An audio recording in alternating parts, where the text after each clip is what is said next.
Good morning, Radhe Radhe, জয় জগন্নাথ। আজকে সোমবার, আজকে জগন্নাথ দেবের স্নানযাত্রা। তো আমি বাড়িতে আমার যে জগন্নাথ দেব আছে তার সামান্য একটু আয়োজন করে স্নানযাত্রার উপলক্ষে আমি আমার মতো করে করছি। তো তোমাদের সঙ্গে একটু শেয়ার করছি। আমি জানতাম পঞ্চামৃত দিয়েই আমি অভিষেক টভিষেক করাই, মানে ইন জেনারেল। আজকে জগন্নাথ দেবের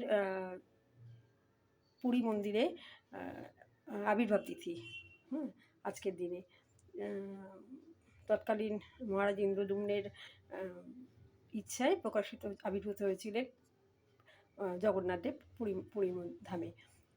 তো গতকাল রাত্রে আমি শুয়ে শুয়ে দেখছিলাম আর কি, ভগবানের কথা শুনি টুনি বা একটু ইউটিউব সার্চ করতে করতে, তখন বৃন্দাবনের ইন্দ্রেশ মহারাজের প্রবচন শুনতে শুনতে ওখানে উনি বলছিলেন স্নানযাত্রায় ভগবানকে পঞ্চামৃত দিয়ে যত অভিষেক করলে ভগবান খুশি হয়, তার থেকে বেশি খুশি হন ভগবান যমুনার জল, মানে যমুনা নদী যেখানে থেকে মানে ধরাধামে পৃথিবীতে আসছেন যে জায়গাটায়, সেখান থেকে জল এনে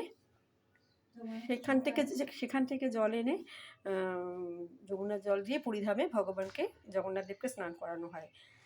তো যে কারণে পঞ্চামৃতের প্রয়োজন নেই, শুধুমাত্র ঘরে যদি বৃন্দাবনের যমুনার জল বা রাধাকুণ্ডের শ্যামকুণ্ডের জল এরকম কোনো তীর্থের জল থাকে, তাই দিয়ে স্নান করালে ভগবান বেশি খুশি হন।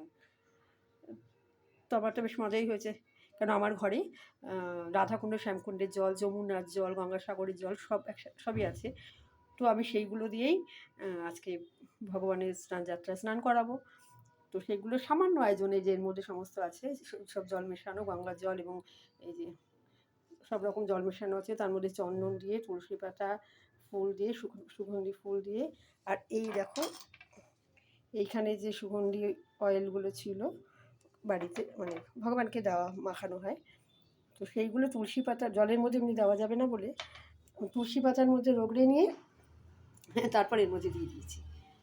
তো এখন এই জল দিয়ে জগন্নাথ বলদেব সুভদ্রা দেবী ঠাকুরানীর অভিষেক হবে।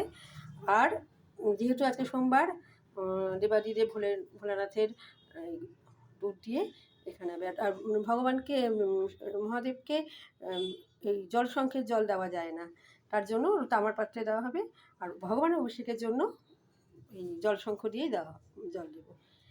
এটা বলার কারণ, আমি যেমন জেনেছি, যারা জানো না তারাও জেনে নাও, শুধু তার জন্য। ঠিক আছে, রাধে রাধে, জয় জগন্নাথ। সবাই ভালো থেকো। ভিডিওটা ভালো লাগলে তোমরা কিছু কমেন্ট করো। রাধে রাধে, জয় জগন্নাথ।